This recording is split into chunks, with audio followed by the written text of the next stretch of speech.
दो टॉपिक हम लोग पढ़ेंगे समसामयिकी में। आज पहला टॉपिक है आपका आर्थिक सर्वेक्षण 2022 और 23 और दूसरा आपका है उत्तर प्रदेश के बजट में जो मुख्य बातें हैं जो आपके एग्जामिनेशन पर्सपेक्टिव से इम्पोर्टेंट आपके लिए या एग्जामिनेशन में पूछी जा सकती हैं, उनको हम मोटा-मोटा तौर पे डिस्कस करेंगे।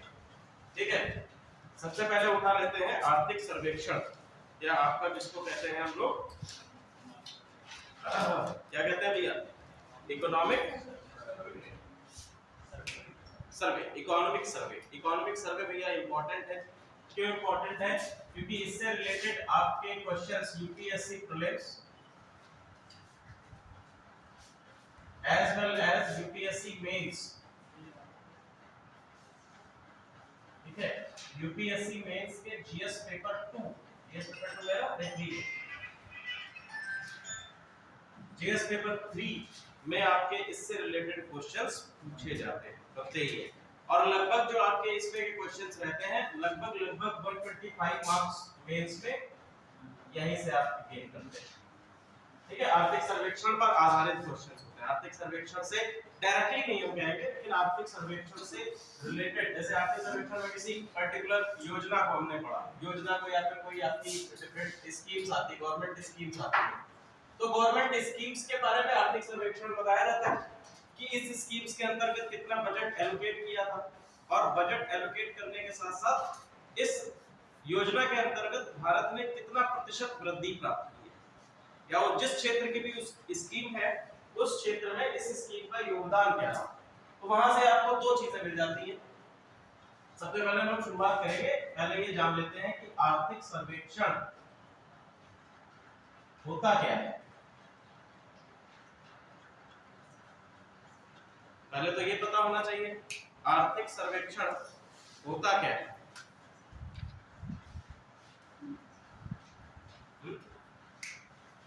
सबसे पहले देखो, इधर जो आपका शब्द लिखा हुआ है सर्वे या सर्वेक्षण, सर्वेक्षण का सिंपल हम लोग कहते हैं कि ये इंग्लिश में इसको कहा जाता है सर्वे।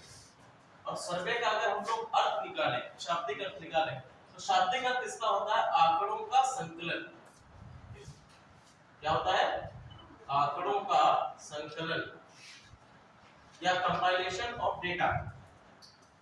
अब हमने कहा कि सर्वेक्षण है, और सर्वेक्षण किसका? आर्थिकी का। मतलब जितना भी डेटा होगा वो किस पर आधारित होगा? आर्थिक डेटा का सर्वेक्षण, आर्थिक आंकड़ों का संकलन ही क्या कहलाता है? आर्थिक सर्वेक्षण कहलाता है। ठीक है, आर्थिक सर्वेक्षण क्या है? तो आर्थिक सर्वेक्षण आपका आर्थिक आंकड़ों का संकलन है। ये आपका केवल और केवल हम किस आधार पे कह रहे हैं? शाब्दिक आधार पे कह रहे हैं। अब इसकी अवधारणा क्या कहती है? इसकी अवधारणा कहती है कि ये आपका रणनीति और नीतिगत, रणनीति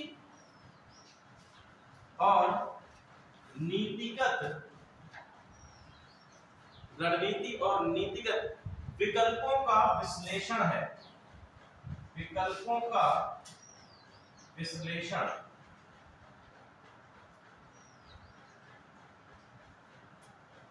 नीतिगत, आर्थिक और नीतिगत विकल्पों का विश्लेषण किसके अंतर्गत? आर्थिक रणनीति।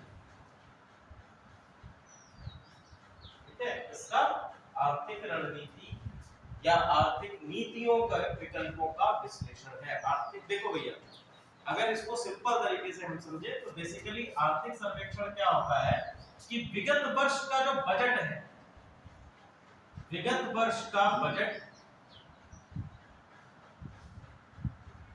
और विगत वर्ष के बजट में बजट ने जो काम किए हैं उन्हीं को हम क्या, उन्हीं का जो विश्लेषण है उसी को हम क्या कह देते हैं? आर्थिक सर्वेक्षण कहते हैं। जैसे मान लीजिए 2023-24 के लिए जो बजट पेश किया गया है, और इस बजट में एक पूर्वानुमान लगाया जाता है।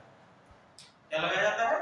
पूर्वानुमान लगाया जाता है कि भैया इस बजट के अंतर्गत जो आपको डिफरेंट कॉस्ट एलोकेट की गई है उसमें आने वाले वर्ष में इस क्षेत्र में हम इतने % की वृद्धि कर सकते हैं। कि हमने कहा कि कृषि के क्षेत्र में हम इतनी वृद्धि करेंगे, उद्योग के क्षेत्र में हम इतनी वृद्धि करेंगे, सेवा क्षेत्र में इतना वृद्धि करेंगे।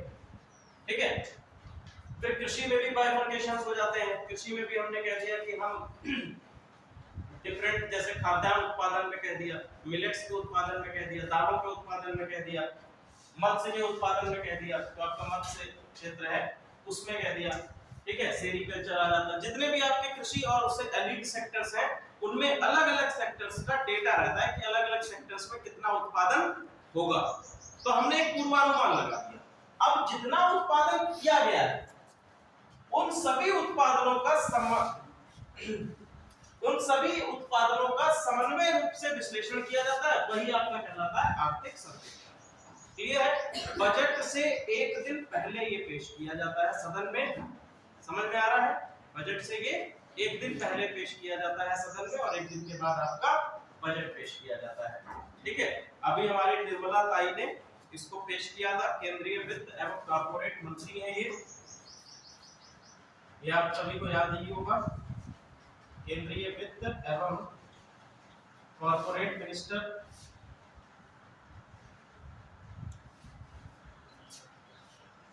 निर्मला सीतारमण।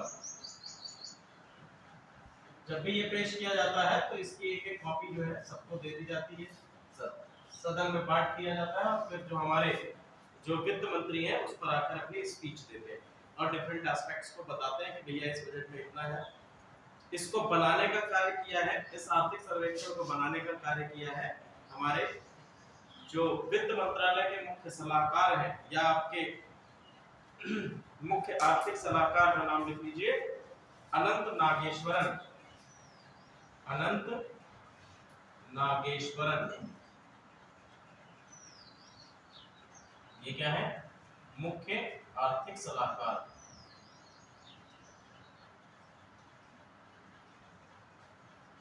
हो सकता है कि आप लोगों में से कोई ऐसा स्टूडेंट हो जो इस पोस्ट तक पहुंचे और फिर भारत के बजट के निर्माण में अपनी भूमिका निभाए।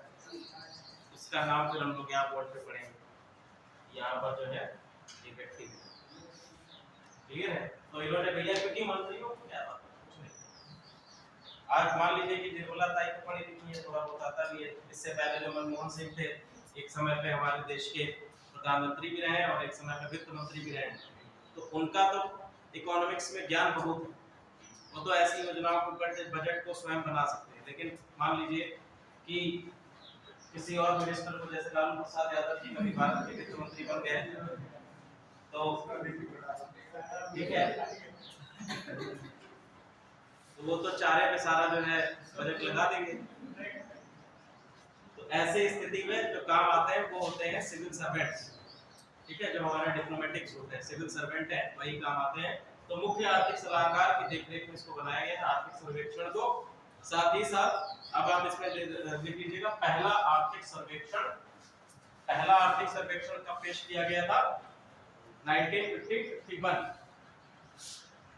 पहला आर्थिक सर्वेक्षण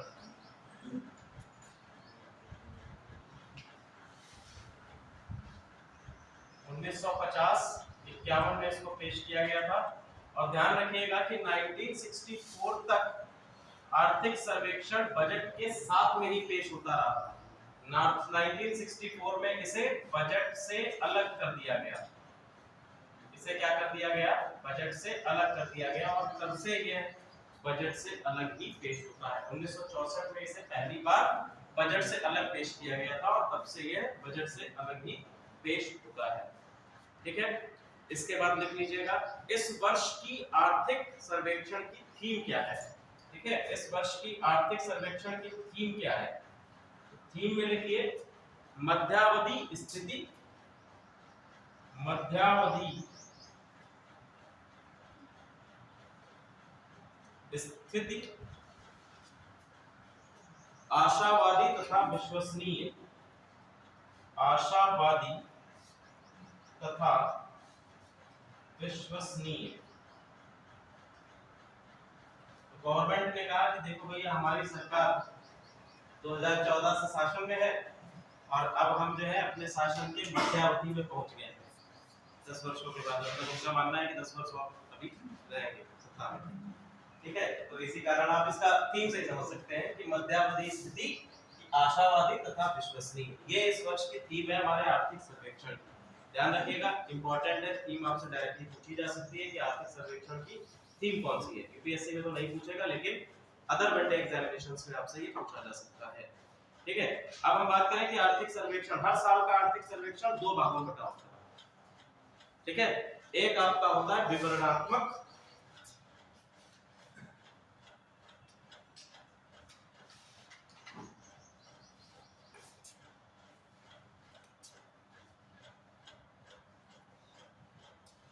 एक आपका होता है विवरणात्मक,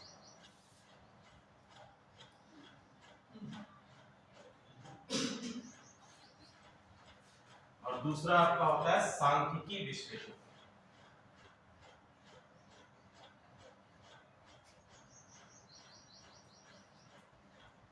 ये हमारे काम का है विवरणात्मक वाला, इसमें तो डिफरेंट पूरी कहानी रहती है, कथा रहती है। जो आप लोग इतना बड़ा पुलिंदा देखते हैं आर्थिक सर्वेक्षण का, वो ज्यादातर आपका विवरणात्मक विश्लेषण होता है। वो आपके मेंस के लिए है या जिनके पास economics as a optional subject है उनके काम की चीज है। ठीक है, हमें कहां से मतलब है, हमें डेटा मिल जाए कि आर्थिक विश्लेषण में हमें सांख्यिकी विश्लेषण से मतलब रहता है कि आपको डेटा पता होना चाहिए, एमएसपी कितना आया, कितना ग्रोथ हुई, ये सारी चीजें आपको पता चल जाए तो हमारे लिए वो एग्जामिनेशन के लिए इंपॉर्टेंट है। अब यहीं पे आप समझ लीजिएगा कि हमें इसमें क्या नहीं पढ़ना है। तो इसमें जो विवरणात्मक विश्लेषण होता है वो हमारे काम का नहीं है प्रीलिम्स के लिहाज से। ठीक है, मेंस में भी ज्यादातर आप लोग इतना तो नॉलेज आप लोगों को पता चल जाता है कि जब हम लोग ग्रोथ की बात करते हैं तो ग्रोथ पे कुछ चार पांच चीजें आप अपनी तरफ से डाल सकते हैं। 250 शब्दों का पेपर में आपको आंसर लिखना होगा, 250 से 150 से 250 शब्दों का, उसमें इतना विवरण में जाने की आवश्यकता नहीं होती। क्लियर है? चलो आगे हम लोग बात करेंगे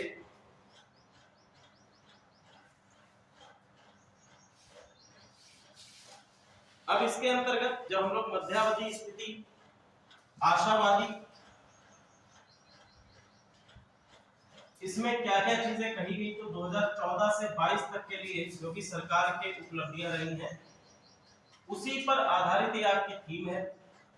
और थीम के लिहाज से कुछ और चीजों को सम्मिलित किया गया है जिसमें दो चीजें इंपॉर्टेंट है। पहली है आपकी, सरकार ने कहा कि हमने ईज ऑफ डूइंग बिजनेस को बढ़ाया है, ईज ऑफ डूइंग बिजनेस, और साथ ही साथ ईज ऑफ लिविंग, ये आधारभूत रचनाएं रही हैं, सॉरी आधारभूत संरचनाएं रही हैं जो हमारे सरकार ने योजनाएं बनाई, उसमें ये आपकी बेसिक चीजें रही। दो ये चीजें सरकार ने अपनी योजनाओं को बनाने के लिए आधार, पहला आधार क्या है कि ईज ऑफ डूइंग बिजनेस और दूसरा है ease of living. Ease of doing business आप समझ गए हैं, ईज ऑफ डूइंग बिजनेस या बिजनेस व्यापार करने की जो सरलता है उसको सरकार ने क्या किया है, बढ़ाया। व्यापार करने की सरलता का सबसे पहला कॉन्सेप्ट भारत में आया था 1991 में, जब भारत ने क्या किया, एलपीजी रिफॉर्म्स को अपनाया। ठीक है, एलपीजी रिफॉर्म्स के अंतर्गत भारत ने क्या किया, उदारवादी नीतियों को अपनाया,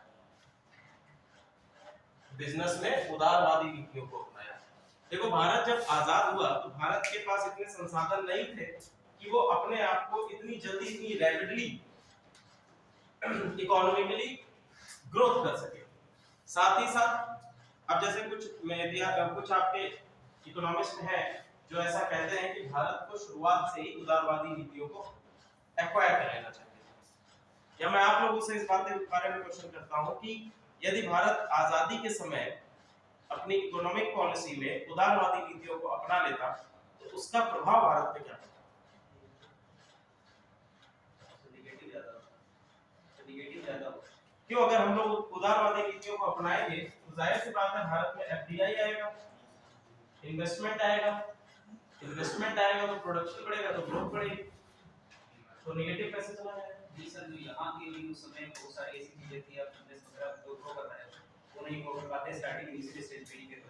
वेरी गुड, ठीक है। तो बेसिकली हम ये बात निकालते हैं यहाँ से कि अगर भारत आजादी के समय उदारवादी नीतियों को अपनाता तो यहाँ के जो डोमेस्टिक मार्केट है या डोमेस्टिक प्रोडक्ट है, डोमेस्टिक प्रोडक्ट है, और साथ ही साथ पहला हो गया कि डोमेस्टिक प्रोडक्ट हो गया, दूसरी चीज भारत क्या हो जाता, भारत आत्मनिर्भर बनने की बात जो हम लोग करते हैं वो हमारे साथ नहीं हो पाती।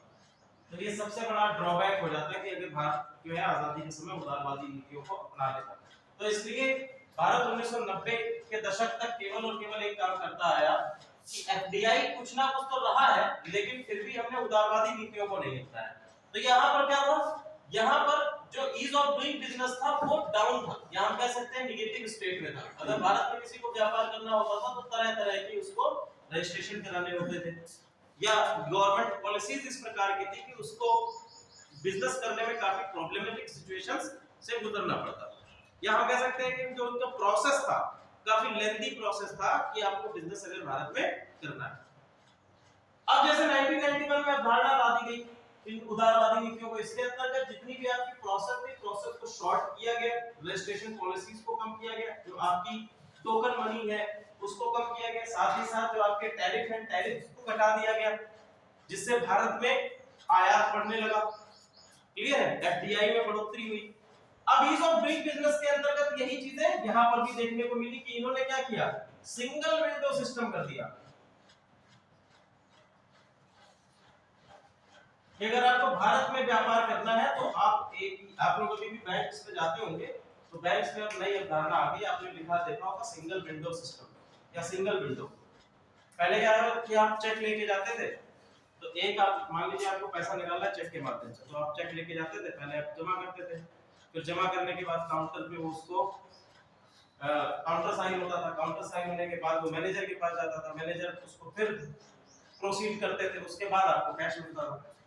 अभी क्या है, सिंगल विंडो पे आप जाएंगे, सिंगल विंडो पे आप चेक अपना देंगे, वही पूरा जो है कार्यक्रम खत्म करके आपको कैश दे दिया जाएगा। तो सेम चीज यहाँ पर भी हो गई, समय क्या हो गया, समय भी घट गया, और साथ ही साथ आपकी जो प्रोसेस है, जो बिजनेसेस करने के लिए व्यापारी भारत विदेशों से भारत में आए उनके लिए।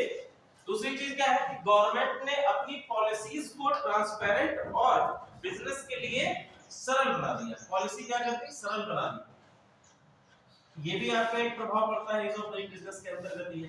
दूसरा हमने कहा कि ease of living, ease of living क्या है कि हमारी आपकी बात हो रही है, जैसे भारत के इंफ्रास्ट्रक्चर का निर्माण, ग्रामीण क्षेत्रों को सड़कों से जोड़ दिया गया, ये क्या है, ईज ऑफ लिविंग। हमारा जो लिविंग स्टैंडर्ड है वो क्या हो रहा है, बढ़ रहा है।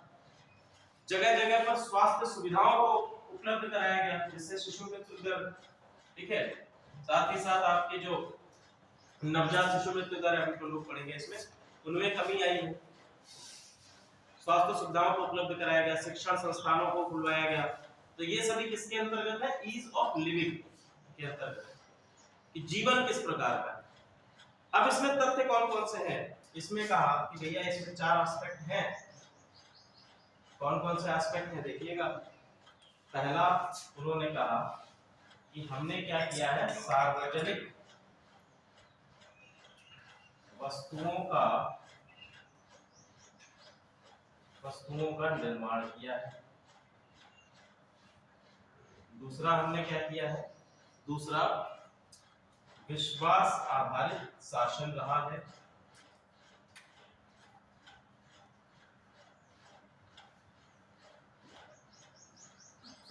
तीसरा कृषि उत्पादकता, और कृषि उत्पादकता के बाद नेक्स्ट है निजी क्षेत्र की भागीदारी में बढ़ोतरी।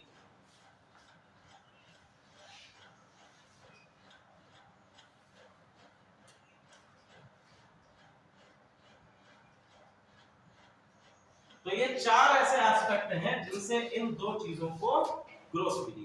पहला हमने क्या बताया कि सार्वजनिक वस्तुओं का निर्माण, विश्वास आधारित शासन, कृषि उत्पादकता को बढ़ाया गया, और निजी क्षेत्र की भागीदारी। कृषि एक ऐसा क्षेत्र है, कोविड-19 के टाइम पर केवल और केवल कृषि ही ऐसा क्षेत्र है जिसमें ग्रोथ देखेंगे, बाकी सारे जो आपके क्षेत्र हैं वो सभी किसमें चले गए, घाटे में चले गए, निचले स्तर पर, या कह सकते हैं डिक्लाइन, उनकी ग्रोथ जो है नेगेटिव ग्रोथ देखने को मिलती है। अब टॉपिक डालिए भारतीय अर्थव्यवस्था का विश्लेषण, सॉरी, और इसके अंतर्गत जो आपका यहीं पर अभी टॉपिक में डालिएगा, इसके अंतर्गत ईज ऑफ डूइंग बिजनेस के अंतर्गत जो लक्ष्य है हमारा, लक्ष्य है कुशल संसाधनों का आवंटन, इसके द्वारा हम क्या करेंगे, कुशल संसाधनों का आवंटन करेंगे,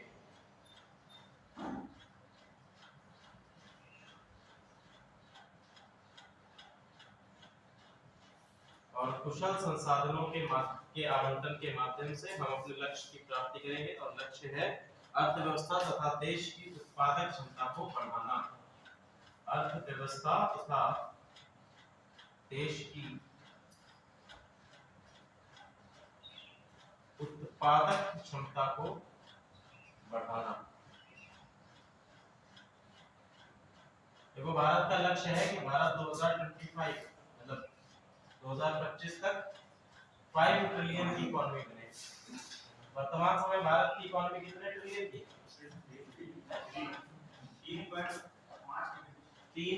3.5 का लक्ष्य है। ठीक है, अभी 3 के आसपास है, लेकिन आप अभी जो अप्रैल का डेटा आ जाएगा उसमें 3.5 के आसपास पहुंच जाएगी। ठीक है, जो उसमें जब देखो भारत में जो आपके डेटा आते हैं वो हर तिमाही पे आता है। जो आर्थिक डेटा आते हैं, जब सर्वेक्षण या बजट की हम लोग बात करेंगे, हर तिमाही पे आता है। तो पहला 4 आते हैं ऐसे। ठीक है, पहला आता है इसको हम लोग कहते हैं पहला अग्रिम अनुमान। इस प्रकार से पहला अग्रिम अनुमान, और ऐसे ही दूसरा अग्रिम अनुमान आएगा, तीसरा अग्रिम अनुमान आएगा, चौथा अग्रिम अनुमान आएगा। तो इसके अंतर्गत ग्रोथ रेट को अनुमानित किया जाता है। तो अनुमानित ग्रोथ रेट के अनुसार अभी भारत के 3 के आसपास है, 3 पॉइंट समथिंग है, और अभी जो डेटा आएगा उसमें 3.5 पहुंच जाएगी। ठीक है, 2024 में। और इसके माध्यम से हम ये देख पाएंगे कि अभी केवल भारत के पास 1 साल बचेगा जिसमें कि वो 5 ट्रिलियन की इकोनॉमी तक पहुंच पाएंगे। टॉपिक डालिए, भारतीय अर्थव्यवस्था का विश्लेषण। सांख्यिकी आधार पर हम लोग केवल विश्लेषण करेंगे, ज्यादा अंदर नहीं जाएंगे। ये केवल मोटे-मोटे एक चीज थी कि क्या-क्या आर्थिक सर्वेक्षण के अंतर्गत बात हुई। इसमें डालिए जीडीपी वृद्धि दर।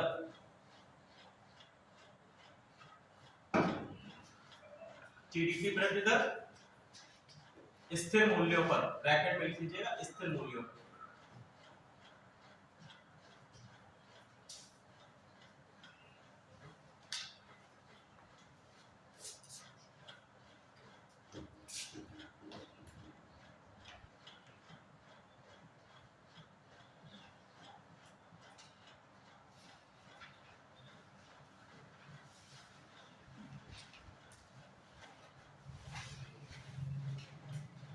जीडीपी वृद्धि दर स्थिर मूल्यों पर। इसमें 4 आप लोग वर्ष डाल लीजिए, 2019 से 20, 19 to 20, 20 to 21, 21 to 22, 22 to 23 और 23 to 24। तो हम लोग बात करेंगे जीडीपी वृद्धि दर, वो भी किस पर? स्थिर मूल्यों पर।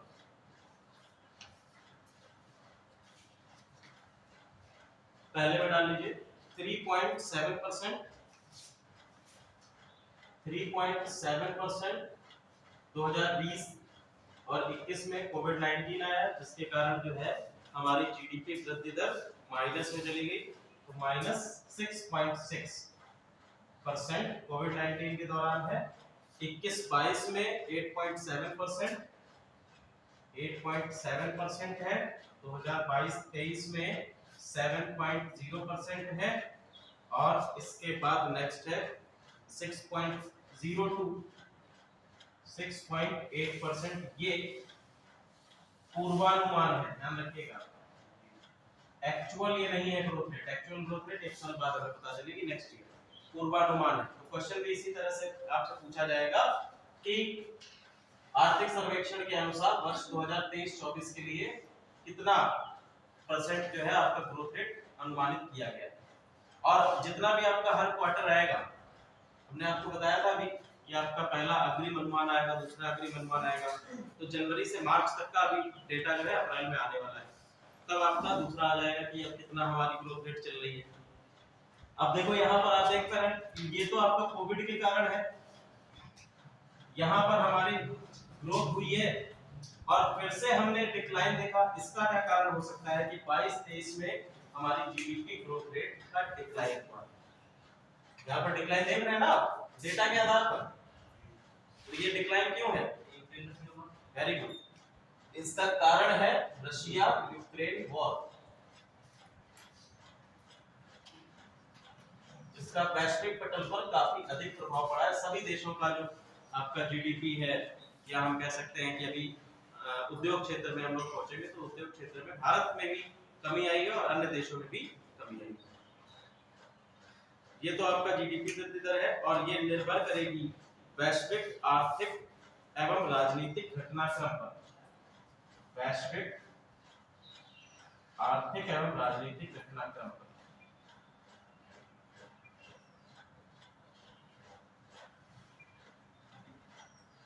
सरकार ने कह दिया देखो भैया ऐसा है, जो विश्व में होगा उसके आधार पर हम। जीएमपी क्या होता है पता है आप लोगों को? जीडीपी तो पता है, कई बार हम लोग क्लास में भी चर्चा कर चुके हैं। मैडम आप जरा जीडीपी बताइए। हाँ, सकल घरेलू उत्पाद दिया। चलो आप बताओ।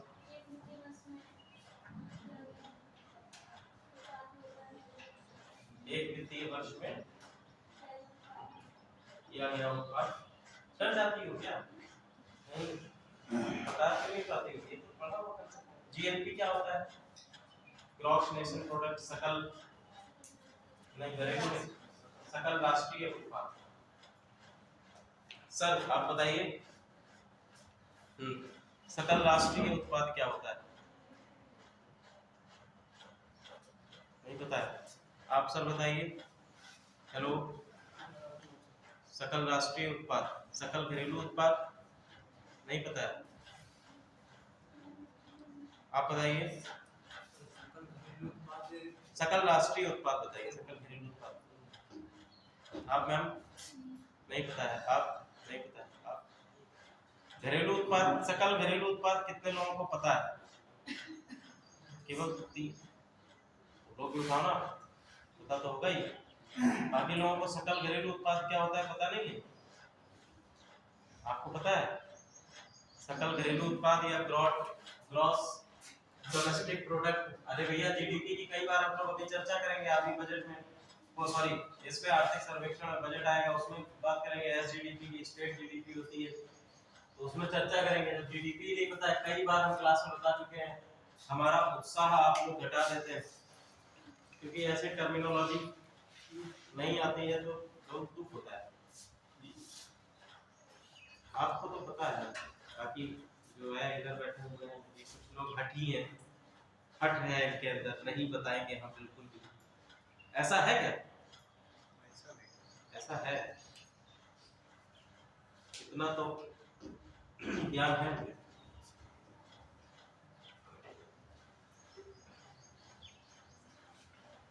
समझने का प्रयास करो भैया, एक बार और समझा देते हैं जिसको नहीं पता है वो लोग समझ लीजिए कि सकल घरेलू उत्पाद क्या होता है। और सकल घरेलू उत्पाद जो है इससे ही अंत में हम लोग क्या निकालते हैं? राष्ट्रीय आय निकालते हैं। ठीक है, नेशनल इनकम निकालते हैं। नेशनल इनकम जो निकल के आ जाती है तो हम लोग निकालते हैं क्या?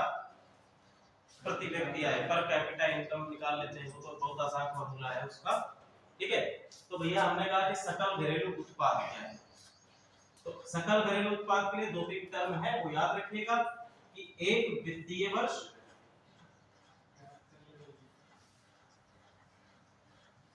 दूसरा टर्म आप रखिएगा याद कि एक भौगोलिक क्षेत्र,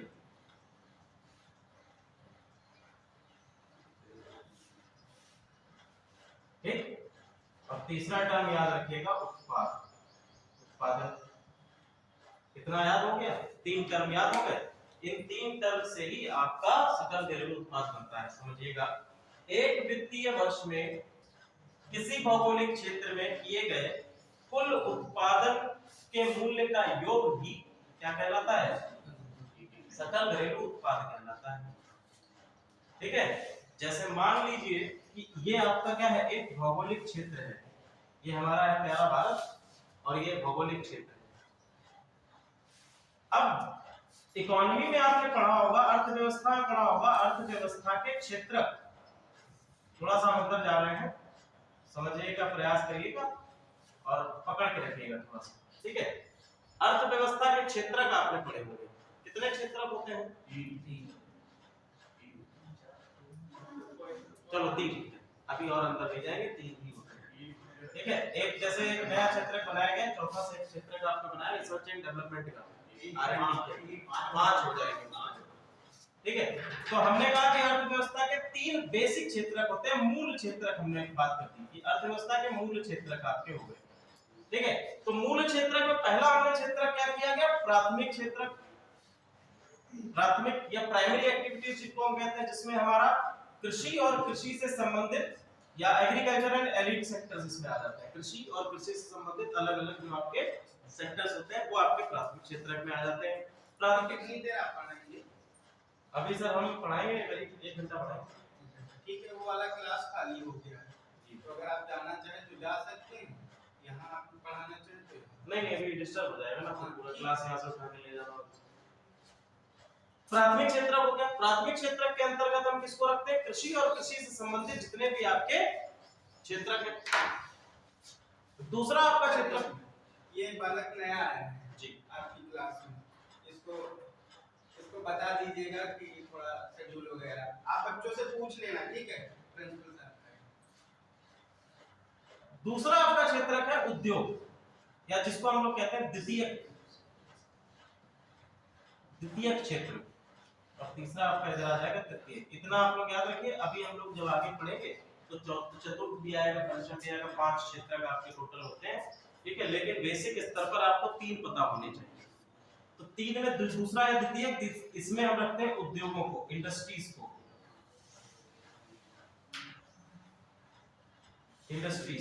उद्योगों को। तृतीय क्षेत्र में हम रखते हैं सेवा क्षेत्र,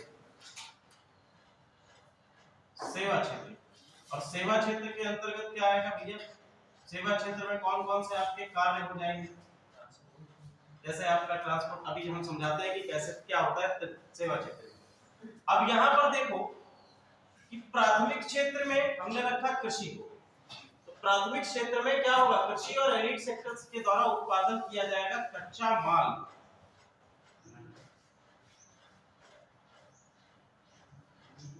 ठीक है, जब ये कच्चा माल उत्पादन हो गया तो आ जाएगा द्वितीय क्षेत्र में, और द्वितीय क्षेत्र क्या करेगा, विनिर्माण करेगा। उद्योगों में क्या होगा, इसका एक प्रोडक्ट बन जाएगा, परिष्कृत रूप से इसको जितना भी आप कच्चे माल को विनिर्माण कर दिया जाएगा इस द्वितीय क्षेत्र में, इंडस्ट्री। अब ये आपका प्रोडक्ट बन गया, फाइनल प्रोडक्ट मान लीजिए बन गया। फाइनल प्रोडक्ट को मार्केट में पहुंचाना, कस्टमर तक पहुंचाना, तो आपको डिफरेंट जैसे सेल्समैन भी चाहिए होगा, आपको क्या कहते हैं ट्रांसपोर्टेशन भी चाहिए होगा, कई सारी ऐसी गतिविधियां होंगी, तो वो सभी किसके अंतर्गत आएंगी, सेवा क्षेत्र के अंतर्गत। क्लियर है, समझ में आ गया। तो भौगोलिक क्षेत्र के अंतर्गत एक वित्तीय वर्ष में जितना भी, अब थोड़ा सा डेफिनेशन को पास कर रहे हैं। पहला डेफिनेशन हमने क्या बताया, एक भौगोलिक क्षेत्र के अंतर्गत एक वर्ष में किया गया कुल उत्पादन का योग ही क्या कहलाता है, सकल घरेलू उत्पाद कहलाता है। थोड़ा सा बात कर लीजिए कि एक वित्तीय वर्ष में किसी भौगोलिक क्षेत्र के अंतर्गत अर्थव्यवस्था के सभी क्षेत्रों के द्वारा किया गया कुल उत्पादन भी क्या कहलाता है, सकल घरेलू उत्पाद कहलाता है। क्षेत्र के द्वारा ही तो उत्पादन किया जाएगा, तीनों क्षेत्रों को लेंगे। क्लियर है, चलो क्या नाम है आपका, शिवेंद्र।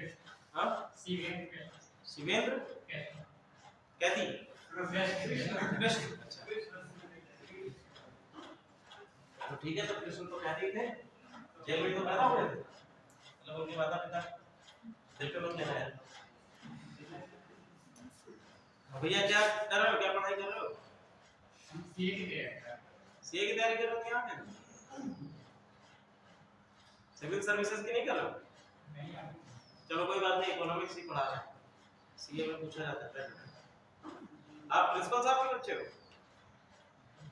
ये तो बता के गए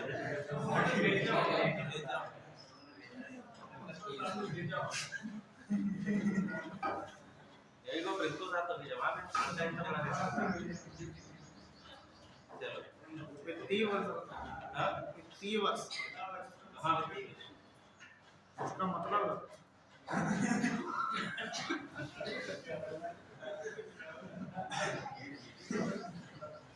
चलो बताते हैं। वर्ष का मतलब पता है, 12 महीने। तो उसी तरह से हमारा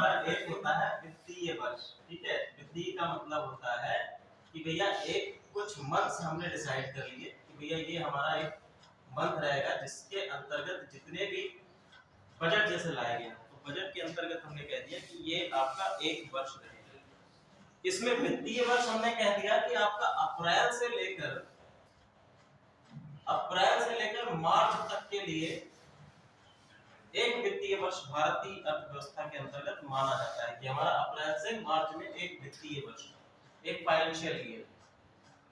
ठीक है, कभी शराब की दुकान पे गए हो देसी ठेके पे, तो उसमें देखो लिखा होगा नीचे अनुज्ञापी, अनुज्ञापी के अंदर एक जायसवाल करके नाम लिखा होगा, उसके नीचे लिखा होगा इतने से इतने वित्तीय वर्ष तक के लिए अनुबंध। तो मतलब क्या है, उसका ठेका एक वर्ष के लिए क्या है, उसका लाइसेंस जो है एक वर्ष का है, एक वर्ष तक ही वहां पर वो पेय पदार्थ बेच सकता है। ठीक है, चलो वित्तीय वर्ष का कुछ मतलब नहीं है, सिंपल है कि अप्रैल से मार्च तक एक वर्ष हमने कह दिया और उसको एक वित्तीय वर्ष बना दिया। एक और हमने पूछा था कि आपका जीएनपी क्या होता है। अच्छा, जीडीपी जो है एक होती है आपकी स्थिर मूल्यों पर और दूसरा होता है आपका बाजार मूल्यों पर आधारित। ठीक है, तो स्थिर मूल्यों का मतलब कहने का क्या है कि एक जब हमने जितना उत्पादन हुआ उसमें टैक्सेशन नहीं जोड़े।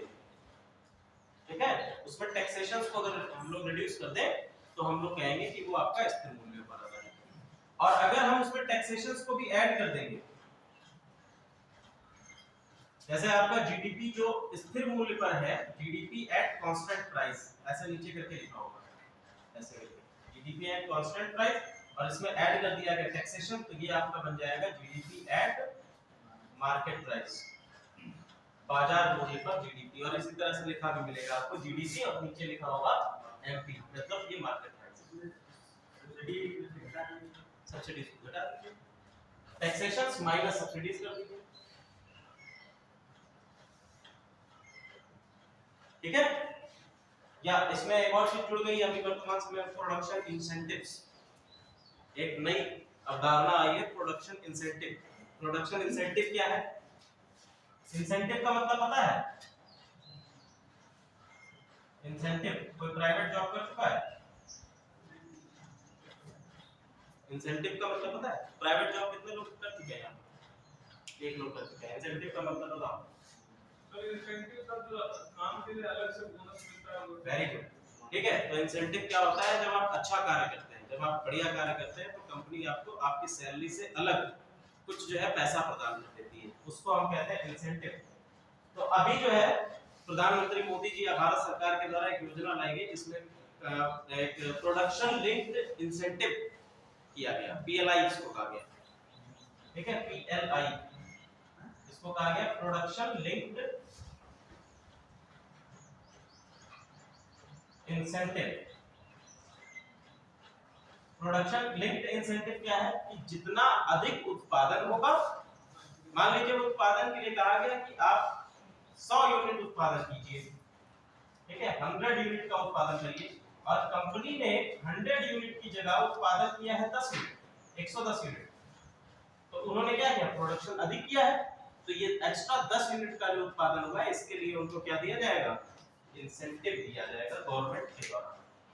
ठीक है, और इस आर्थिक सर्वेक्षण के अनुसार total incentive is 120% given to the country. उत्पादन का 120% जो है पीएलआई के तौर पर कंपनीज को, उद्योगों को प्रदान किया गया। अभी डेटा पे हम लोग आते हैं, अगला डालिए।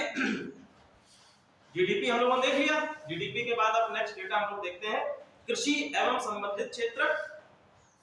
कृषि एवं संबंधित नहीं, थोड़ा जीडीपी के अंदर वो रह गया जीएनपी, वो भी समझा देते हैं। सकल राष्ट्रीय उत्पाद।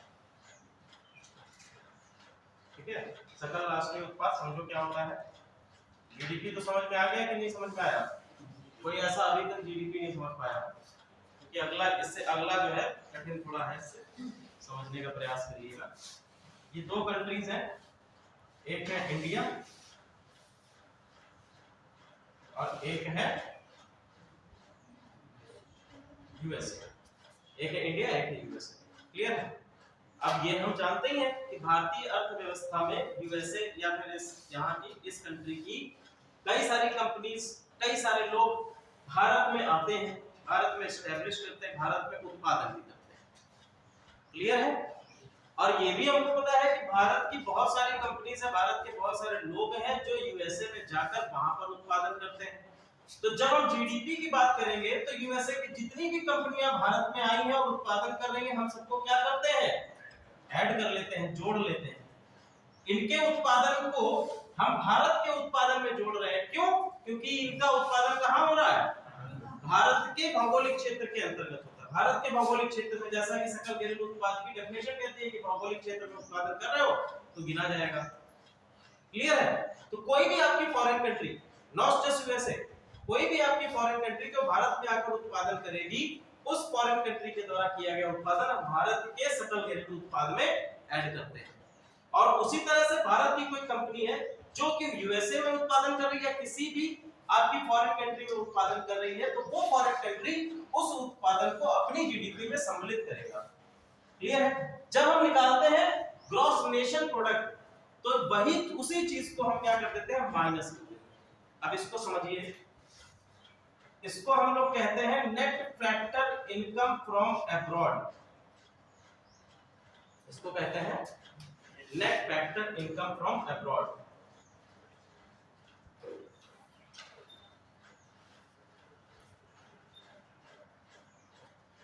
मतलब विदेशों से जनित सकल आय, ऐसे कर लीजिए, विदेशों से जनित सकल आय। विदेशों में जो हम लोग तो करते क्या है कि हम लोग net factor income from abroad निकालने के लिए भारत में जो कंपनीज काम कर रही है, ठीक है, उनको घटा देते हैं, माइनस कर देते हैं, और जो बाहर में हमारा प्रोडक्शन है, जो भारतीय नागरिक कर रहे हैं, उनको हम ऐड कर देते हैं। क्लियर है? तो हमारा क्या निकल के आ जाता है? Net factor income from abroad निकल जाता है। मान लीजिए कि एक पर्सन है यहाँ पर, मार्टिन लूथर नाम ले लो, तो भारत में जो है 10 रुपए उसने कमाए। भारत में उसने क्या किया? भारत आया और भारत में आकर उसने डॉलर में लेके चलते हैं कि सेम मुद्रा रहेगी। मान लीजिए उसने भारत में आकर 10 डॉलर कमाए। अब एक व्यक्ति है चिंटू, ये गया भैया यूएसए, और यूएसए जाकर इसने जो है 20 डॉलर कमा लिए। ठीक है? तो जो हमने 10 डॉलर यहाँ पे इस मार्टिन लूथर ने कमाए हैं, उसको हम अपनी जीडीपी में से माइनस कर देंगे, और ये चिंटू ने जो 20 रुपए कमाए हैं इसको ऐड कर देंगे। या ऐसे हम कर लें कि net factor income from abroad जब निकालेंगे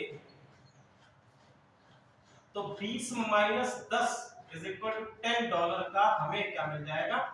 नेट फैक्टर इनकम मिल जाएगा। यही हम इसमें, ये माइनस में भी हो सकता है कि मान लीजिए इसने 5 ही रुपए कमा पाए, तो हमारा जो net factor income from abroad निकलेगा वो आपका 10 माइनस 5 हो जाएगा, सॉरी 5 माइनस 10 हो जाएगा, और माइनस 5 आपका net factor income from abroad निकल के आ जाएगी। तो वही हमारा जीएनपी हो जाएगा। जीएनपी समझ में आ गया? जिसमें बाहर से होने वाली आय को ऐड कर लेते हैं, और भारत में जो विदेशी संस्थाएं हैं उनके द्वारा उत्पादन किए, उनके द्वारा किए गए उत्पादन के मूल्य को घटा दिया जाता है। क्लियर है यहाँ तक? अब अगला टॉपिक डालिए, कृषि एवं संबंधित क्षेत्र। ठीक है, तो हम देखेंगे कृषि और इससे संबंधित जो क्षेत्र है उनमें क्या क्या वृद्धियां हुई हैं। कृषि की अगर हम बात करें तो इसको भारतीय अर्थव्यवस्था की रीढ़ कहा जाता है, backbone of Indian economy. Backbone of Indian economy, कृषि भारतीय अर्थव्यवस्था की रीढ़। क्यों? कोविड-19 के टाइम पर भी हमने देखा, या हम लोग आजादी के समय से बात करें तो भारत क्या है? कृषि प्रधान देश रहा है। कोविड-19 के दौरान केवल अकेला ऐसा क्षेत्र था जिसमें ग्रोथ होती रही, थोड़ी बहुत ही सही, लेकिन ग्रोथ होती रही। बाकी सभी सेक्टर धड़ाम से आकर गिर गए थे, उद्योग की, सेवा क्षेत्र भी, लेकिन कृषि अकेला एक ऐसा क्षेत्र था जिसमें वृद्धि देखी गई।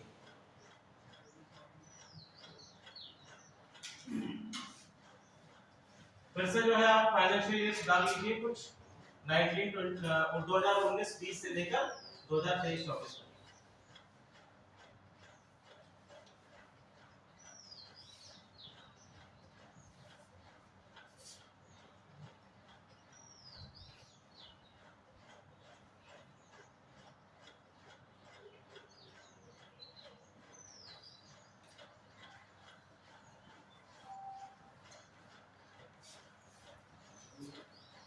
ये नहीं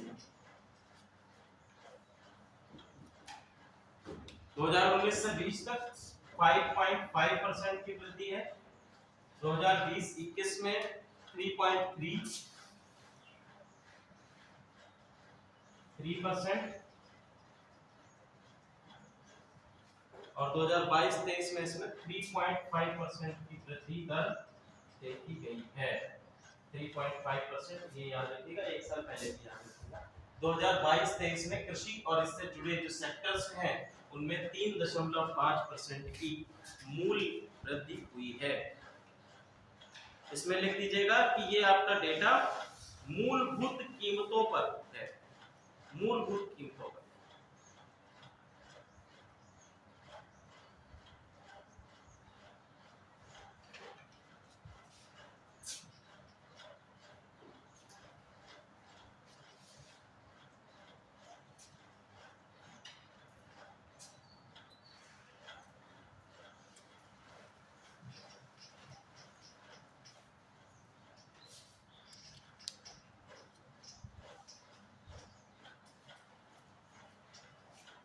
अब हम बात करेंगे किसकी, ये हमारे उद्योग से, जो हमारा द्वितीय क्षेत्र है। ठीक है, उद्योग क्या है, हमारा द्वितीय क्षेत्र है। और द्वितीय क्षेत्र के अंतर्गत भारत में या आर्थिक सर्वेक्षण के अंतर्गत क्या क्या बातें कही गई है। तो द्वितीय क्षेत्र में क्या कार्य हुए हैं समझिएगा। डेटा के अकॉर्डिंग देखें तो यहाँ पर हमको 2018 से डेटा इसमें दिया गया है, 2018 टू 2023। सबसे पहला लिखिए 1.4%, 1.4% की वृद्धि है, 1.4%। After that 3.3%, 1.4, 3.3%, 10%।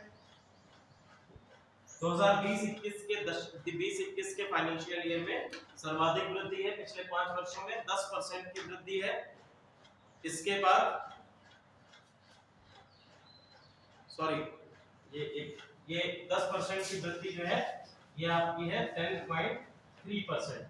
ये है आपकी 21-22 में। 2020-21 में हमारी ग्रोथ माइनस में थी और 2022-23 के लिए 4.1% हमने रखा है लक्ष्य।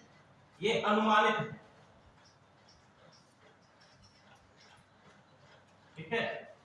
22-23 के लिए आपको अनुमानित एक तथ्य मिला है जिसमें आपकी वृद्धि दर कितनी रखी गई है, 4.1% रखी गई है। और इसका ये चौथे अग्रिम अनुमान के द्वारा बताया गया। चौथा अग्रिम अनुमान लिख लेना चाहिए दिसंबर का।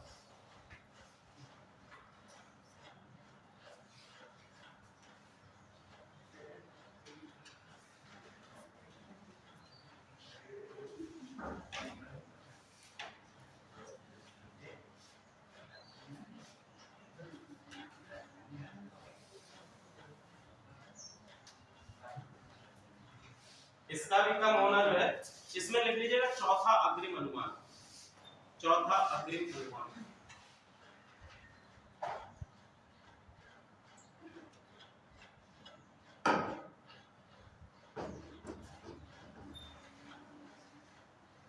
कम होना रूस यूक्रेन वॉर के कारण।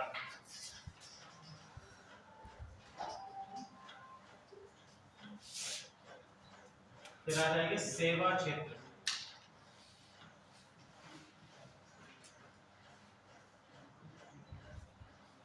सेवा क्षेत्र ईयर्स डाल लीजिए 2019-20।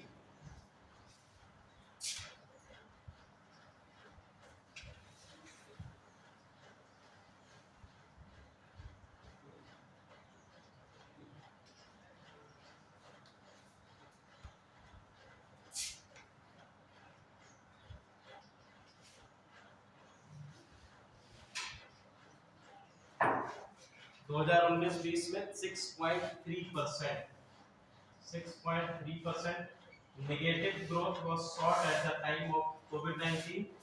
ठीक है, during the financial year 2020 and 21 it was -7.8%, -7.8%। 2021 में 8.4%, 8.4% और इसमें 9.1%। आपको ये वाली ध्यान रखनी है कि आपके 22-23 में कितने परसेंट की ग्रोथ आई है। तो 9.1% की ग्रोथ हमने सेवा क्षेत्र में देखी है, ठीक है। सेवा क्षेत्र में 9.1% की ग्रोथ आपके आर्थिक सर्वेक्षण 2022-23 में बताई गई। क्लियर है। अगला लिखिए विदेशी मुद्रा भंडार। विदेशी मुद्रा भंडार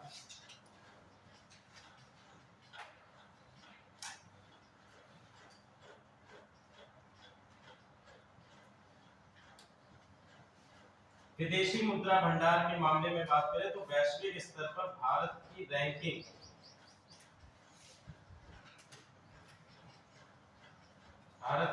कितनी है? 6, छठी रैंक पर है भारत विदेशी मुद्रा भंडार के मामले में। कितने छात्र ऐसे हैं जिनको विदेशी मुद्रा भंडार के बारे में पता है कि विदेशी मुद्रा भंडार क्या होता है? इसको पकड़ो।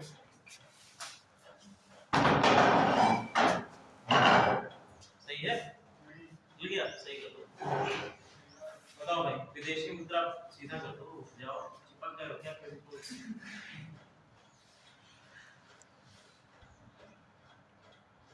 लड़कियों से भी गैर गुजरे हो ना ही नहीं चाहते,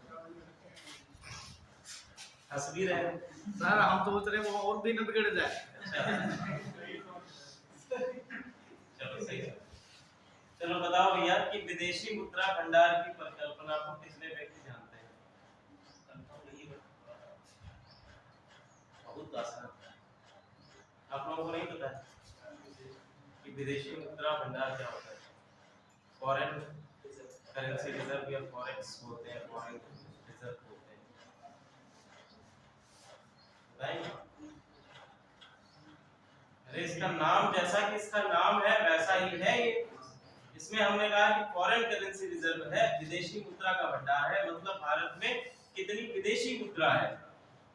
आरबीआई के बारे में पढ़े हो तो आरबीआई में आप लोग एक नीति आरबीआई की पढ़े होंगे मौद्रिक नीतियों के अंतर्गत कि भारत को या करेंसी जब छपने का जो आप लोगों ने पढ़ा होगा कि करेंसी छापने के लिए भी भारत को क्या करना पड़ता है?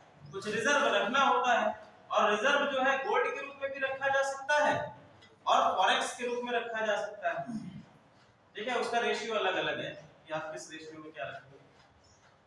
फॉरेक्स उसमें 115 करोड़ मुद्रा है और 85 बचा वो विदेशी करेंसी के बारे में रेशियो है उसका कि आप इतने रेशियो तक रख सकते हैं, ठीक है। तो हमने कहा कि विदेशी मुद्रा भंडार के मामले में भारत छठी रैंक पर, ठीक है। कि भारत में कितनी विदेशी मुद्रा है बाहर की एजेंसी, जैसे डॉलर हो गया, यूरो हो गया, येन हो गया, ठीक है, दिनार हो गया, दिरहम हो गया, ये सभी क्या है? विदेशी मुद्राएं हैं। भारत की मुद्रा क्या है? रुपया है, ठीक है। तो रुपया के और विदेशी मुद्रा जितनी होती है कंट्री में उतना ही जो है हमारा रुपया मजबूत भी होता है, ठीक है। फिर जो मुद्रा का अवमूल्यन है, मुद्रा का अवमूल्यन आसानी से नहीं होता है। यदि विदेशी मुद्रा कम हो जाती है तो मुद्रा का अवमूल्यन भी होना शुरू हो जाता है। क्लियर है यहाँ तक? या मुद्रा का जब प्रभाव बढ़ जाता है तब भी मुद्रा का अवमूल्यन हो जाता है। मुद्रा का अवमूल्यन समझ रहे हैं?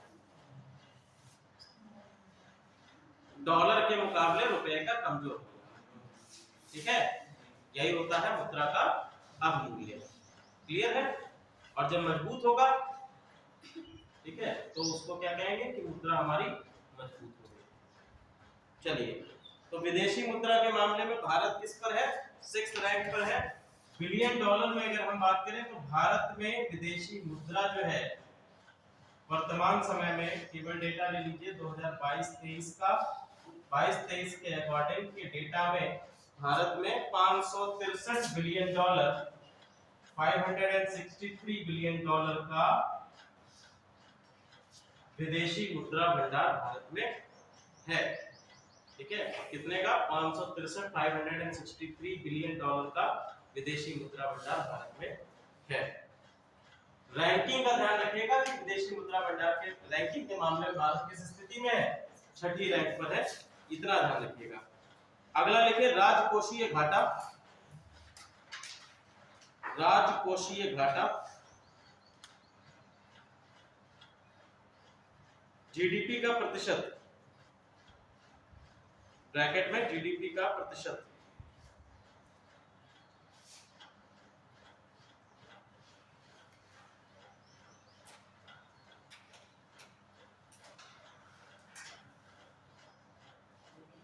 जीडीपी का प्रतिशत मतलब राजकोषीय घाटा को हम लोग किस आधार पर पढ़ेंगे? जीडीपी के प्रतिशत के आधार पर पढ़ेंगे। पहले तो ये समझ लेते हैं कि राजकोषीय घाटा होता क्या है।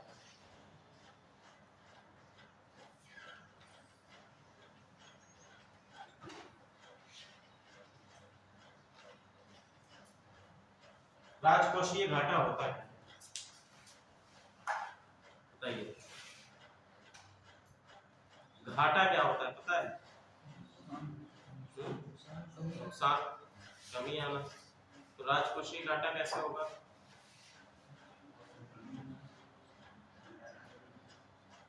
नहीं कैसे होगा, नहीं कारण क्या होंगे उस पे नहीं जाना है क्या, केवल इतना बताओ डेफिनेशन क्या है, ये है क्या राजकोषीय घाटा क्या है? सकल घरेलू उत्पाद में कमी आना राजकोषीय घाटा हो जाता है?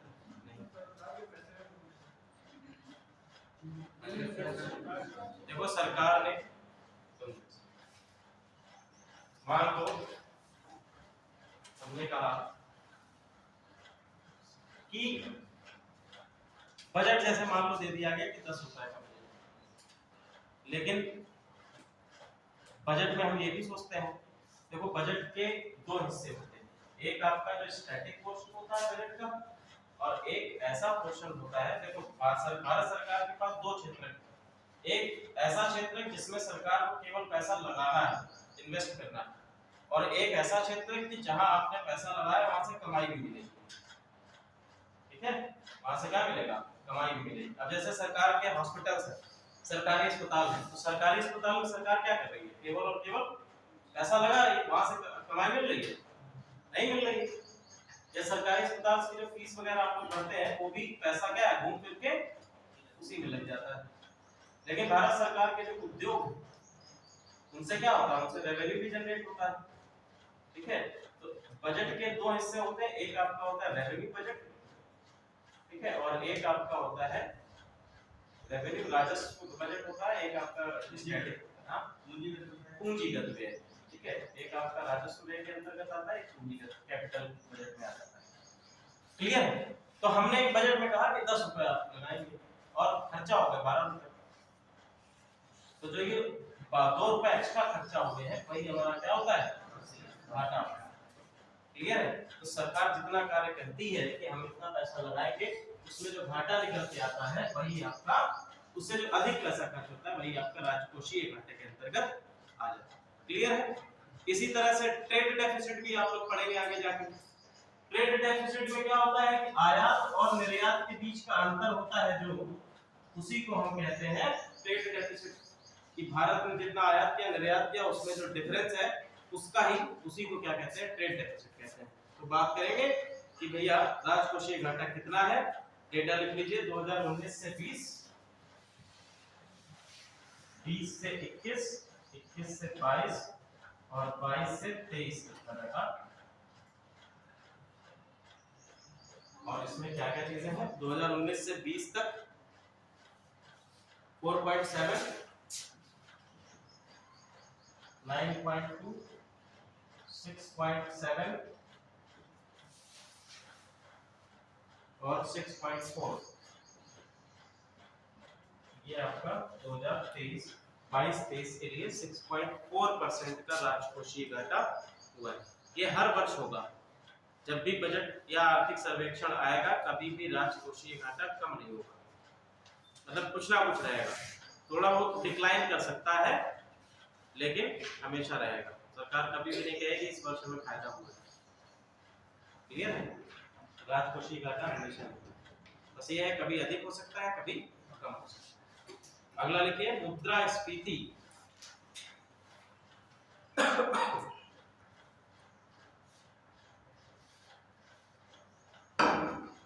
मुद्रास्फीति मतलब सीधे सीधे महंगाई।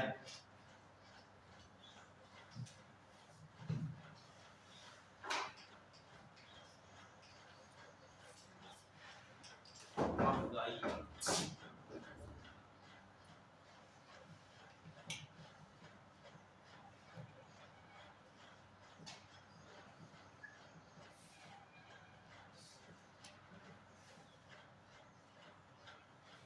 एक ग्राफ बना लीजिए।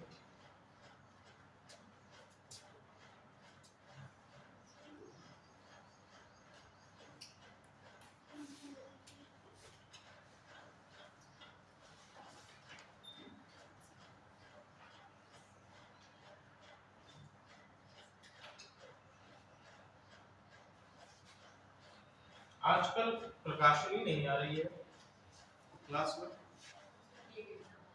ये क्या एग्जाम चल रहा है?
ये आपका जो है थोक मूल्य पर आधारित है। अब हम लोग बात करेंगे उपभोक्ता मूल्य पर आधारित। उपभोक्ता मूल्य पर आधारित 2019 में है 4.8%, 2020-21 में 6.2% और 2021-22 में 5.5%।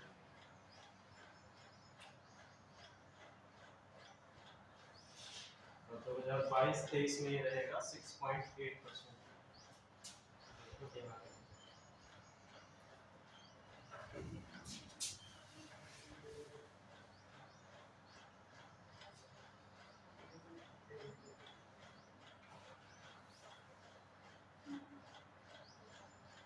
ये आपका उपभोक्ता मूल्य सूचकांक पर आधारित।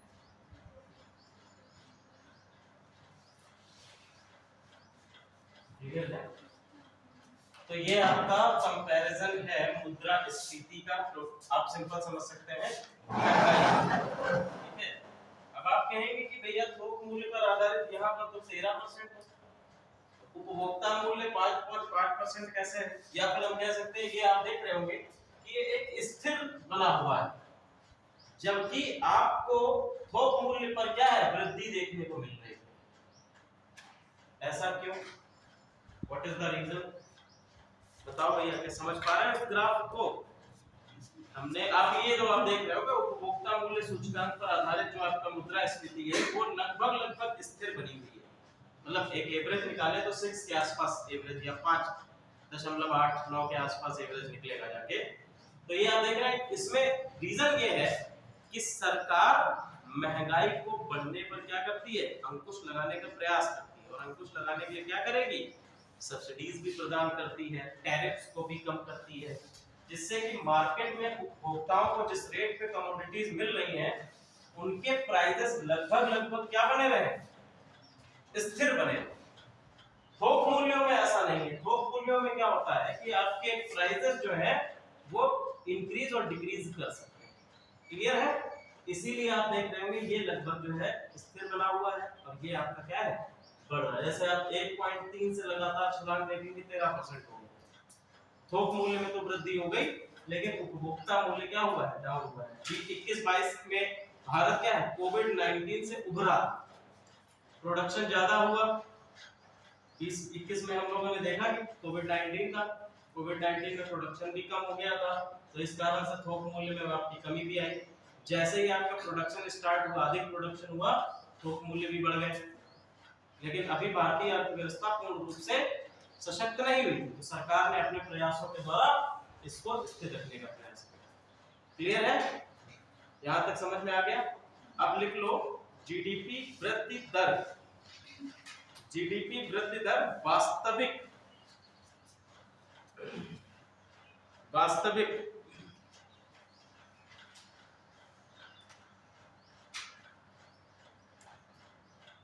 जीडीपी वृद्धि दर वास्तविक कितनी है 2022-23 के लिए? 7.0%। 7.0%।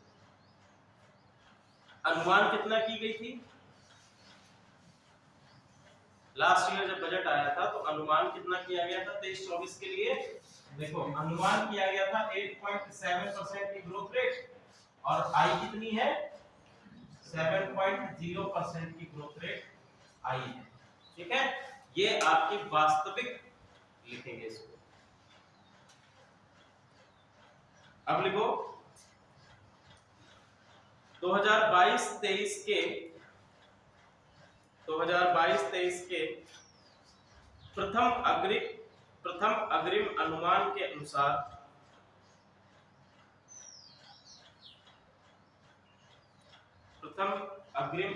के अनुसार प्रति व्यक्ति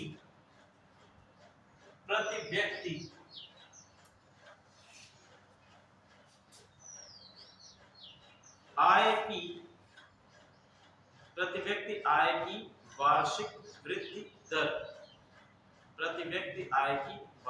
वृद्धि दर, पर कैपिटा इनकम की एनुअली जो आपका ग्रोथ रेट है,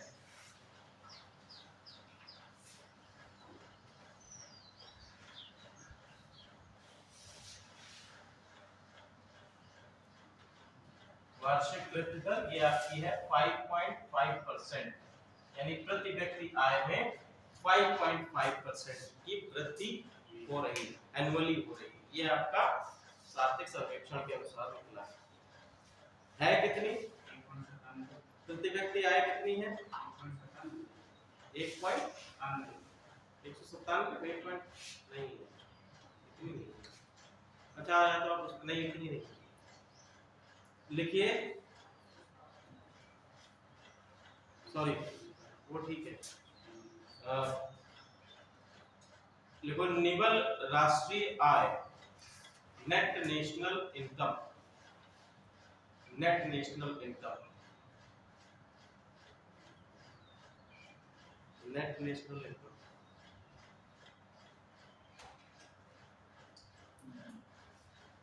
इसके आगे जोड़ लेना प्रति व्यक्ति निवल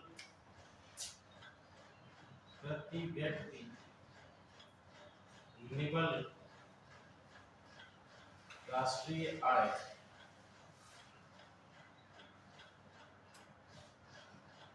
पर कैपिटा इनकम। ठीक है, ये है स्थिर मूल्यों पर। ये टर्मिनोलॉजी जरूर ध्यान रखिएगा कि आपसे किस मूल्य पर पूछ रहा है। स्थिर मूल्य पर लिखिए, ये है आपकी 96,522 96,522 स्थिर मूल्यों पर है। अब लिखिए 2023 के लिए एजेंसियों का विकास दर अनुमान। तो वैश्विक स्तर पर बहुत सारी एजेंसियां हैं जो कई अलग-अलग कंट्रीज का डेटा देती हैं और उनकी जीडीपी का अनुमानित दर बताती हैं। तो 2023 के लिए भारत के लिए भी कई सारी एजेंसीज ऐसी हैं जिन्होंने डेटा दिया है, या हम कह सकते हैं कि भारत की जीडीपी की ग्रोथ रेट को बताया है सबसे पहली कंपनी का नाम लिख लीजिए, सबसे पहली एजेंसी है आपकी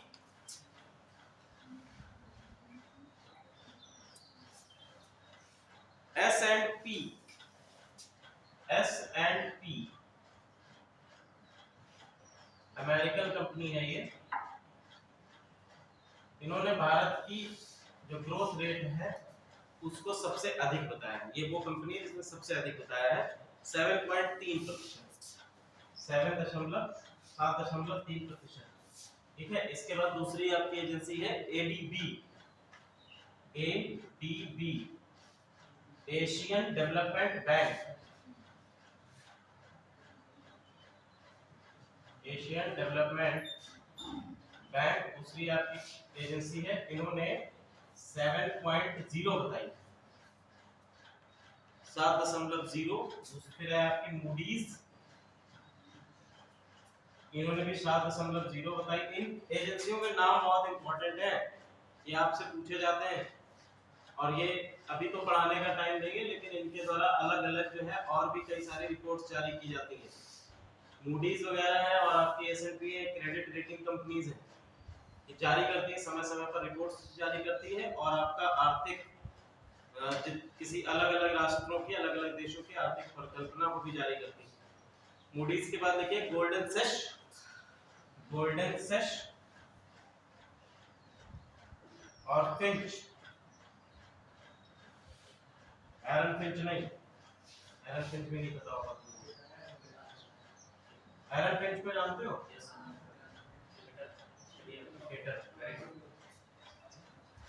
एरन फिंच का नाम सुना है?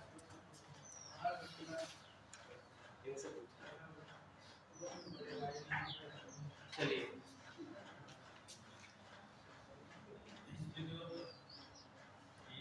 इन्होंने ये चार एजेंसीज ऐसी हैं जिन्होंने भारत की आर्थिक वृद्धि दर को 7.0% बताया है। इसके बाद तीन ऐसी एजेंसी हैं जिन्होंने 6.7% बताया, 6.9% बताया। नाम लिखिए, वर्ल्ड बैंक, RBI और SBI। World bank, RBI, SBI और IMF, इन्होंने कितना बताया है? 6.8%। 6.8% बताई है भारत की 2023 के लिए आपकी GDP की वृद्धि दर। दो कंपनियां और हैं, सिटी समूह और OCED, Citi group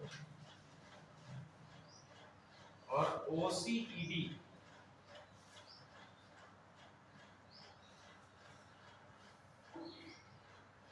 organisation for cooperation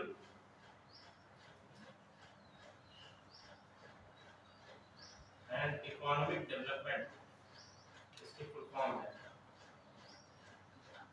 development. ठीक है, ये आप इन्होंने बताई है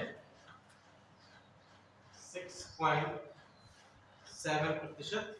सॉरी, सिटी ग्रुप ने 6.7% बताई है और OCED ने सबसे कम बताई है 6.6%। क्लियर है?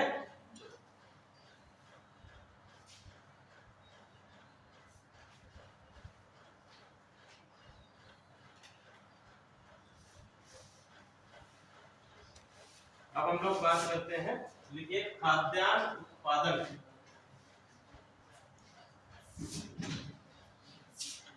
खाद्यान्न उत्पादन में देखो भारत ने इस बार बहुत अच्छा प्रदर्शन किया है।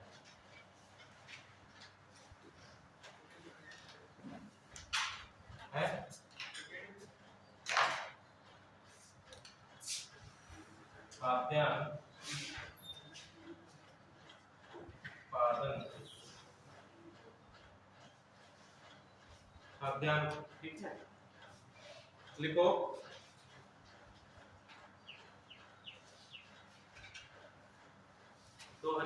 देखो आपका एग्रीकल्चर का जितना भी डेटा होता है वो एक साल पीछे चलता है।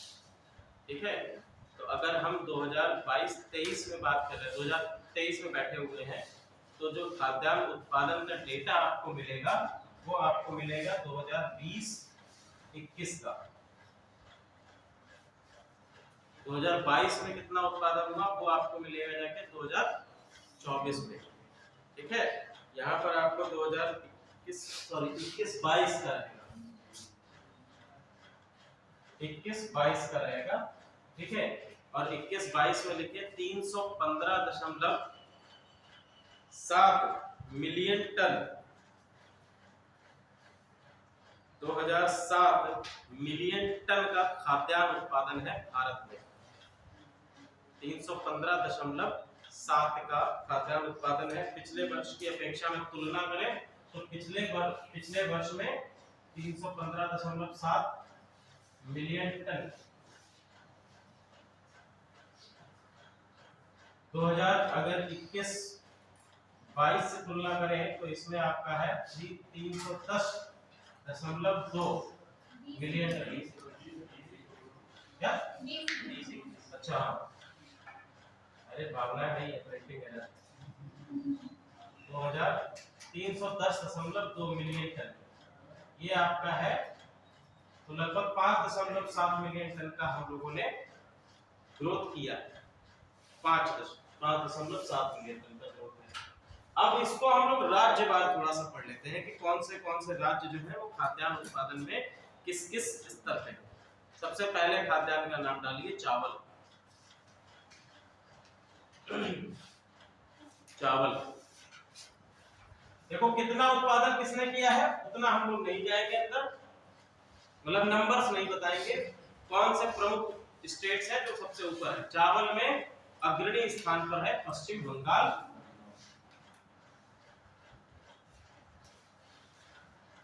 बंगाल, दूसरे नंबर पर है उत्तर प्रदेश और तीसरे नंबर पर है पंजाब। खाद्यान्न उत्पादन में चावल की फसल के लिए पहले नंबर है पश्चिम बंगाल, उत्तर प्रदेश और पंजाब। ध्यान रखिएगा कि उत्तर प्रदेश और पश्चिम बंगाल एक दूसरे से आगे पीछे होते रहते हैं प्रतिवर्ष, हर वर्ष ऐसा होता है। कभी पश्चिम बंगाल आगे आ जाता है, कभी उत्तर प्रदेश आगे आ जाता है। अब अगली फसल पे आ जाए गेहूं पर आ जाइए। गेहूं के उत्पादन में सबसे पहले स्थान पर है यूपी, उत्तर प्रदेश आपका प्रथम स्थान पर है गेहूं उत्पादन में। दूसरे स्थान पर दूसरा राज्य है आपका मध्य प्रदेश और तीसरे नंबर पर है पंजाब। मध्य प्रदेश और थर्ड नंबर पर है पंजाब। यहां से आपके तुरंत आपके क्वेश्चन बनते हैं। ठीक है, इसके बाद अगला लिखिए मक्का। चावल हो गया, गेहूं हो गया, फिर लिखिए मक्का। मक्के में प्रथम स्थान पर है कर्नाटक, सबसे पहले स्थान पर है कर्नाटक। ये डेटा लिखा हुआ है क्या? लिखवा दिया है, लिखा है, ठीक है, तो फिर इसको छोड़ दो। ठीक है, आपके मक्का में कर्नाटक है। अगर हम लोग मोटे अनाज की बात करें तो मोटे अनाज में सबसे पहले स्थान पर कौन है? ये कर्नाटक है। ठीक है, कर्नाटक मोटे अनाज में सबसे पहले स्थान पर है। चना में महाराष्ट्र है। ठीक है, इसके बाद है चना में तीसरे नंबर पर उत्तर प्रदेश भी है। उत्तर प्रदेश चने उत्पादन में तीसरे नंबर पर है। चना के बाद है तूर या आपका अरहर की दाल जो होती है, अरहर की दाल या तूर दाल के उत्पादन में सबसे पहला राज्य है आपका महाराष्ट्र।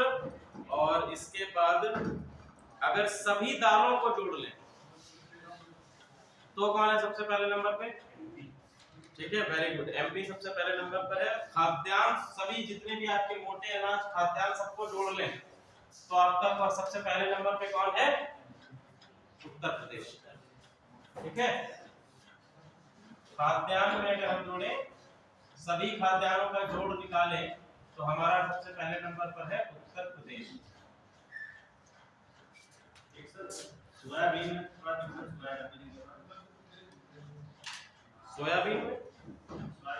में पहले हमेशा यूपी का नाम आता है, इस बार महाराष्ट्र आगे गए हैं।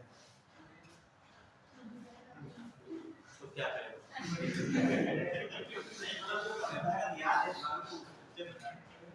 वही हम तो कह रहे थे कि भैया चावल के उत्पादन में पश्चिम बंगाल और उत्तर प्रदेश एक दूसरे के आगे पीछे निकलते रहते हैं।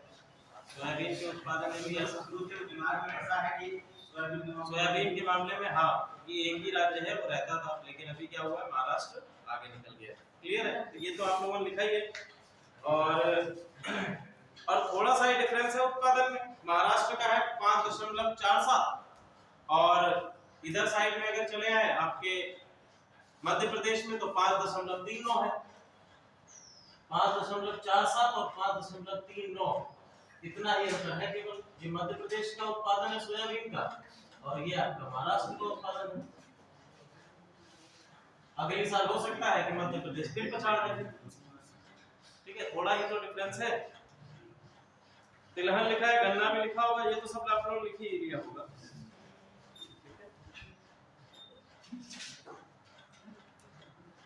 एक इसमें फैक्ट लिख दिया, चीनी का आप लोगों ने लिख लिया है। चीनी, क्योंकि गन्ना का सबसे बड़ा उत्पादक है भारत, दुनिया का सबसे बड़ा, सॉरी गन्ना नहीं उत्पादक है, लिख लीजिए चीनी। चीनी का सबसे बड़ा उत्पादक एवं उपभोक्ता, चीनी का सबसे बड़ा उत्पादक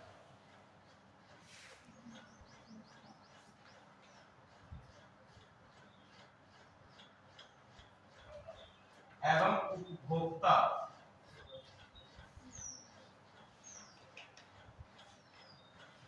और चीनी के निर्यात की अगर हम बात करें तो भारत चीनी के निर्यात में दूसरे स्थान पर है। दूसरे स्थान पर है, सेकंड पोजीशन पे है। सेकंड पोजीशन पे, फर्स्ट पोजीशन पे है आपका ब्राजील। ब्राजील सबसे पहले स्थान पर है चीनी के एक्सपोर्ट में।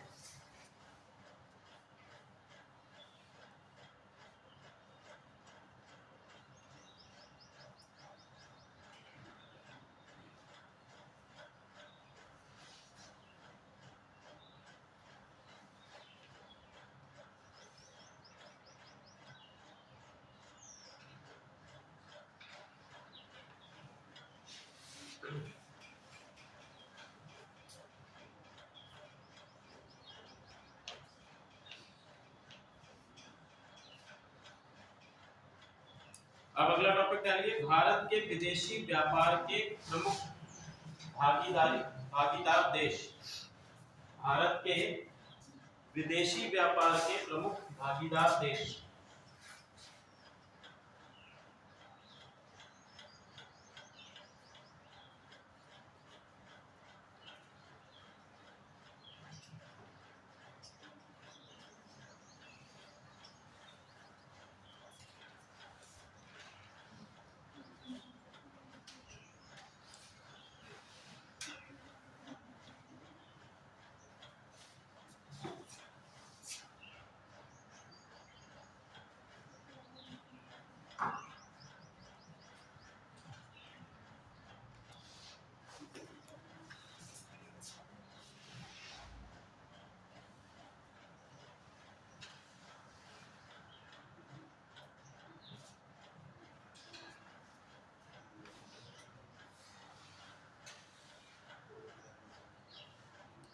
सबसे पहले निर्यातक लिखिए।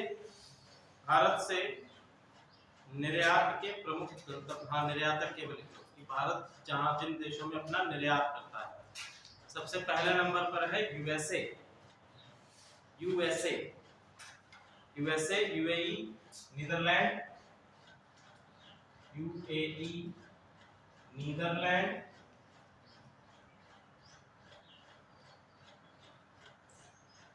नीदरलैंड के बाद देखिए चीन, फिर बांग्लादेश। चीन और चीन के बाद है अगला बांग्लादेश। ठीक है, लगभग 59.57% ये कुल निर्यात का प्रतिशत है। भारत इतना कुल निर्यात कर रहा है, उसका लगभग 59.57% निर्यात कहाँ पर होता है, यूएसए में होता है। यूएई में ये डेटा है 23.13%। नीदरलैंड में 13.67%। ये वैसे प्रतिशत पूछा नहीं जाएगा, लेकिन आप लोग मेंस में जब पेपर लिखते हैं तो वहां पर ये डेटा लिख सकते हैं। 13.67%, नीदरलैंड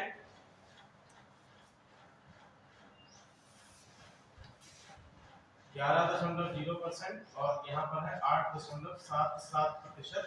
बांग्लादेश के साथ में हमारा व्यापार होता है। ये सभी क्या है, भारत से निर्यात हो रहा है, भारत से निर्यात। अब निर्यात हो रहा है तो आयात भी होगा, ठीक है। तो भारत में आयात में लिख लीजिए सबसे पहला राष्ट्र है, कौन होगा, चीन, ठीक है। भारत में सबसे ज्यादा आयात, सबसे अधिक आयात चीन से होता है। इसके बाद यूएई, फिर है यूएसए और फिर है रूस। यूएई, फिर है यूनाइटेड स्टेट्स ऑफ अमेरिका और उसके बाद है रशिया, ठीक है। तो जब आप कटाक्ष के रूप में किसी आंसर को लिखना चाहेंगे भारत चीन संबंधों के ऊपर, तो ये लिख सकते हैं, या भारत की पॉलिसी है कि हम चीन से कोई मतलब ही रखते नहीं, चाहे चीनी वस्तुओं का इस्तेमाल करना बंद कर दो। जब दिवाली आती है तो कुछ सो कॉल्ड नेशनलिस्ट कहते हैं कि चीनी झालरों का प्रयोग मत करो। ये सब जो है अलग चीजें हैं। चीनी वस्तुओं पर इतना अधिक हमारी अर्थव्यवस्था निर्भर हो चुकी है, उनको भारतीय अर्थव्यवस्था से बाहर कर पाना बहुत टेढ़ी, और आने वाले समय में कोई गवर्नमेंट ऐसा नहीं है।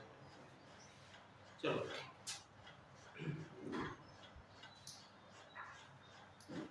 अभी देखो एक नया डेवलपमेंट हुआ है, इसमें ये बताया गया है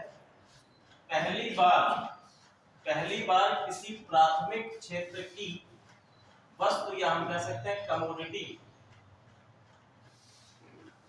प्राथमिक क्षेत्र की कमोडिटी निर्यात में टॉप 10 में आई। मतलब भारत से जिन वस्तुओं का निर्यात किया जा रहा है, जो वस्तुएं बाहर भेजी जा रही हैं, उसमें ऐसा पहली बार हुआ है कि आपके प्राथमिक क्षेत्र से उत्पादित वस्तु का नाम आया है। तो ये है चावल, ठीक है, ये टॉप 10 में आ गई। चावल का निर्यात भी बाहर से किया जा रहा है और नवे पायदान पर ये भारत में चावल का निर्यात किया जा रहा है। पहली बार ऐसा हुआ है कि प्राथमिक क्षेत्र का कोई कमोडिटी आई है आपके निर्यात, ठीक है। और इसका लगभग निर्यात में चावल का प्रतिशत है, लिख लीजिए 2.4%। 2.4%। भारत के कुल निर्यात का 2.4% निर्यात चावल का होता है। ये आप लोगों को तथ्य समझ में आया कि मैं क्या कहना चाह रहा हूं? तथ्य समझ में आ गया इसमें कहना क्या चाह रहे हैं? क्यों भैया? ठीक है। नंबर 1 पर है आपके इंजीनियरिंग गुड्स। सबसे मतलब निर्यात में अगर हम बात करें तो निर्यात में सबसे नंबर 1 पर है इंजीनियरिंग गुड्स।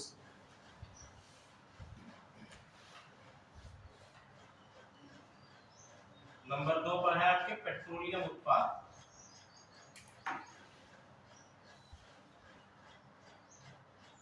इतने याद रखो, बाकी याद रखने की आवश्यकता है, एग्जामिनेशन में ऐसा कुछ पूछेंगे।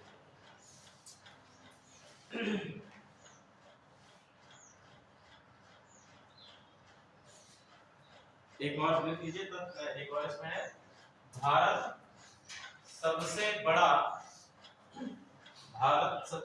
विश्व का सबसे बड़ा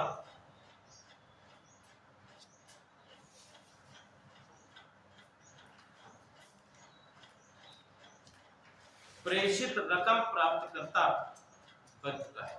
प्रेषित रकम प्राप्तकर्ता,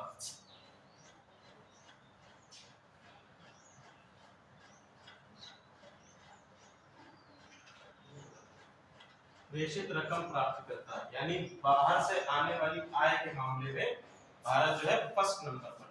और लगभग इस बार प्रेषित रकम प्राप्तकर्ता में भारत के पास 100 बिलियन डॉलर नहीं, 100 अरब अमेरिकी डॉलर, बिलियन ही होगा, 100 अरब अमेरिकी डॉलर ये भारत में रकम आई। रकम का मतलब क्या है कि भारत के नागरिक तो किसी ना किसी अदर कंट्री पे बैठे हुए हैं, काम कर रहे हैं, नौकरी कर रहे हैं, तो क्या करते हैं, कुछ अपने कुछ कमाई का हिस्सा कहाँ भेजते हैं, भारत भेजते हैं अपने घरों को। ठीक है, तो ये इस मामले में नंबर 1 पर है। आर्थिक सर्वेक्षण में ही ये बात बताई। चलो दूसरे नंबर पे मैक्सिको है, लिख लीजिएगा।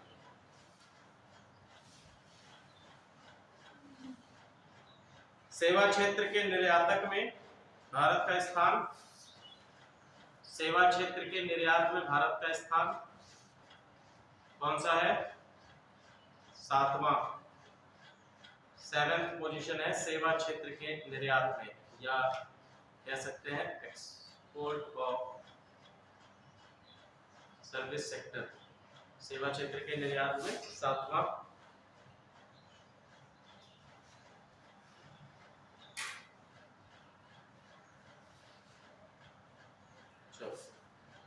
थोड़ी बहुत चीजें हैं वो ठीक है, तो यहाँ तक आप लोगों का कंप्लीट हो गया है।